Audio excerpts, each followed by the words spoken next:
안녕하십니까. 학습법과 성공법을 알려드리는 초일입니다. 오늘은 부동산학개론 제32강을 하도록 하겠습니다.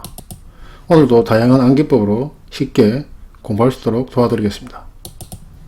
오늘 할 차례는 7장 부동산 개발 관리론 마케팅, 그 중에서 3절 부동산 관리를 하도록 하겠습니다. 구독 버튼, 좋아요 버튼, 알림 설정을 눌러서 꼭 합격하시기를 바랍니다. 먼저 부동산 관리 의의를 보면, 부동산 관리란 부동산의 가치를 유지 보존하며 경제상의 유용성을 증대시키기 위해 이용 개량하는 활동을 말합니다.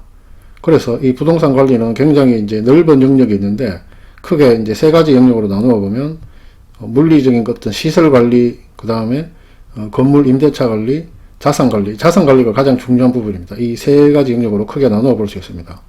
시설 관리는 유지 관리라고도 하는데, 부동산 시설을 물리적으로 이제 운영, 유지하는 것을 말합니다.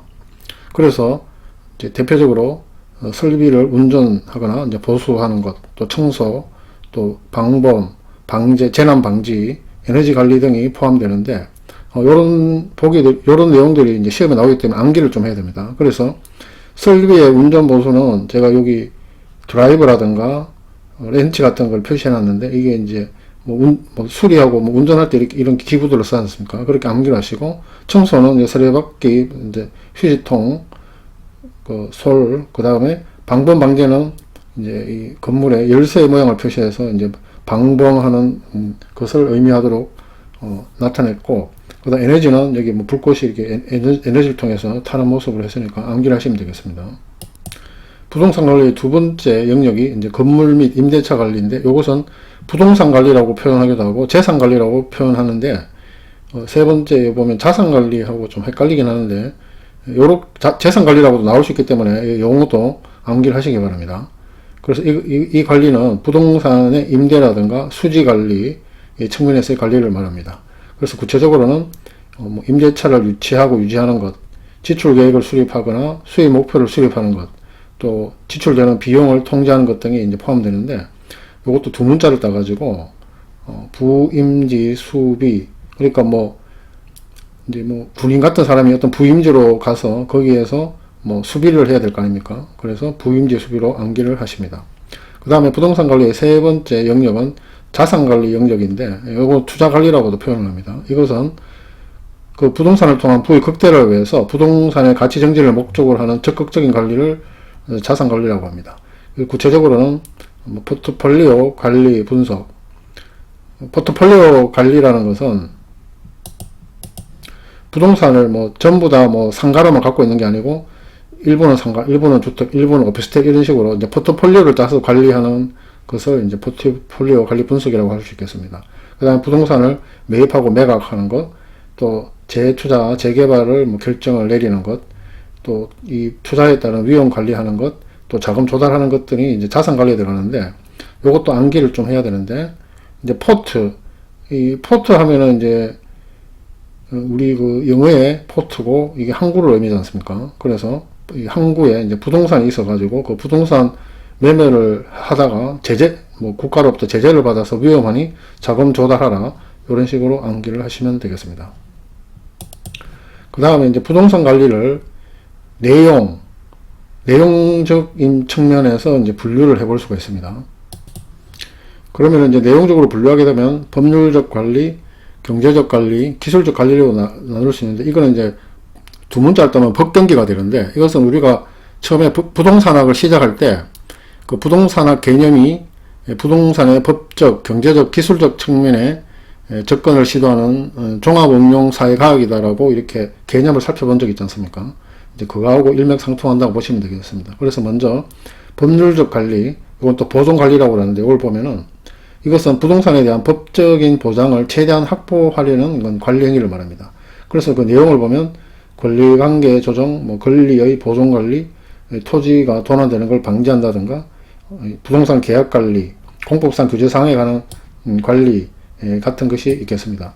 근데 이 내용은 보면은 뭔가 다 법하고 좀 관련된 내용이라는 게 이제 우리가 알 수가 있기 때문에 이건 이제 그렇게 암기하시면 되겠고, 이제 두 번째 경제적 관리, 요거는 경영관리라고도 합니다. 요것은 그 부동산을 통한 수익 극대화를 위해서 순수익을 합리적으로 산출하기 위한 이제 관리 행위를 말을 합니다. 구체적으로는 뭐 토지를 주차 공간으로 활용한다든가 자재 하치장으로 활용해서 이제 이렇게 다용도로 활용한다든가 토지를 모델하우스 장소로 제공하는 거, 또는 손익분기점 파악, 회계관리, 수지관리, 예산관리, 인력관리, 이런 것들이 이제 경제적 관리라고 할 수 있는데, 다른 내용을 보면 이제 경제적 관리라는 게 느낌이 오실 것이고, 여기서 이제 사람관리, 인력관리가 경제적 관리라는 것을 좀 외워야 되는데, 그래서 경제하고 인자 따서 경제인, 그래서 뭐 경제하는 사람을 경제인이라고 하지 않습니까? 그런 식으로 암기를 하시면 되겠습니다.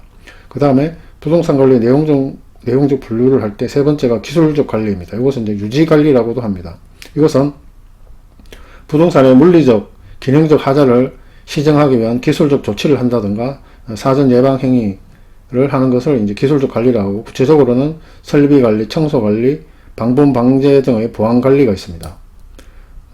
그리고 토지의 경계를 확인하기 위해서 경계 측량을 실시하고 확정한다든가 건물의 현상 유지, 개량하는 게 이제 기술적 관리인데, 다른 내용들은 보면은 이제 이게 기술적 관리라는 느낌이 이제 오는데, 여기서 이제 토지의 경계를 확인하기 위해 경계 측량하는 거는 앞에 이제 법률적 관리하고 좀 헷갈릴 수가 있습니다. 그래서 요거는 기술 따고 경계 측량 따서 경계 측량 기술, 경계 측량을 하는 기술, 이런 식으로 암기를 하시면 되겠습니다. 그 다음 이제 부동산 이제 관리를 하는 이제 부동산 관리자들이 있고, 이 사람들의 입장에서의 이 사람들이 담당하는 업무 영역을 한번 살펴보면은 임대차 활동이라든가 법에 따른 주택 임대 관리업이라든가 여러 가지 활동이 있는데, 오늘은 요 임대차 활동에 대해서 살펴보겠습니다. 임대차 활동이란 임대 수입을 확보하기 위한 활동으로 관리 활동의 기초를 이루는 가장 중요한 활동이고, 임대 공간이라는 것은 부동산이라는 상품을 이루는 것으로 임대차 활동이란 결국 이 상품을 고객에게 파는 것이라고 할 수 있습니다. 그리고 이러한 임대차 활동에 있어서 그 임대차의 유형을 용도별로 구분해 보면 주거용, 상업용, 공업용으로 나눌 수가 있습니다. 그래서 이 각 유형별로 임차인 선정 기준이라든가 임대차 계약 방식이 조금씩 다릅니다. 이제 이것을 살펴보면 주거용은 임차인을 선정하는 기준이 유대성 또는 그 고객과의 연대성입니다. 그리고 보통 임대차 계약은 조임대차, 총임대차 방식을 쓰는데, 이것은 뭐 어떤 방식인가 하면 임차인이 총 임대료를 임대인에게 지불하고, 임대인은 그 부동산 운영에 수반되는 제 비용을 그 받은 총 임대료에서 이제 알아서 지불하는 게 이제 총 임대차 방식입니다.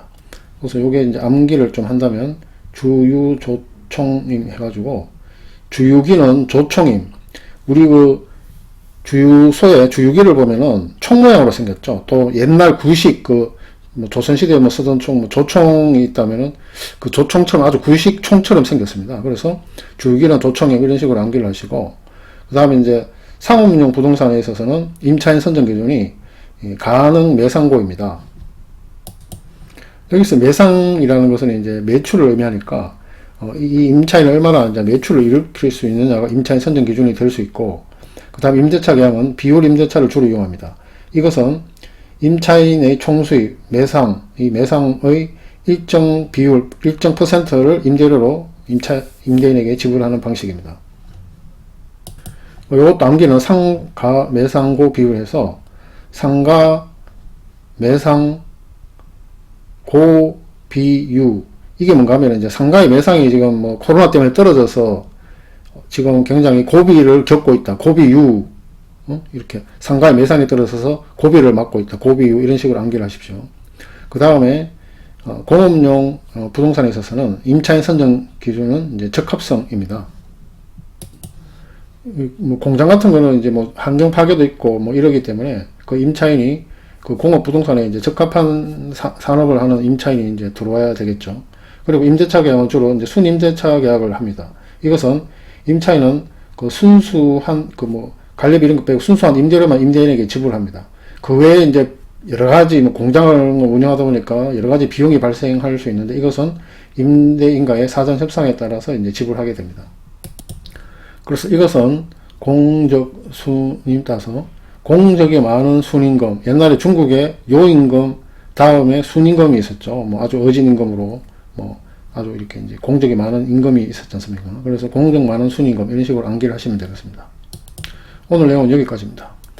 공인중개사 1차 민법 암기법 유튜브 동영상을 새로 올리고 있으며 암기법을 적용한 민법적 등을 제공하였으니 도움이 되시기를 바랍니다. 감사합니다.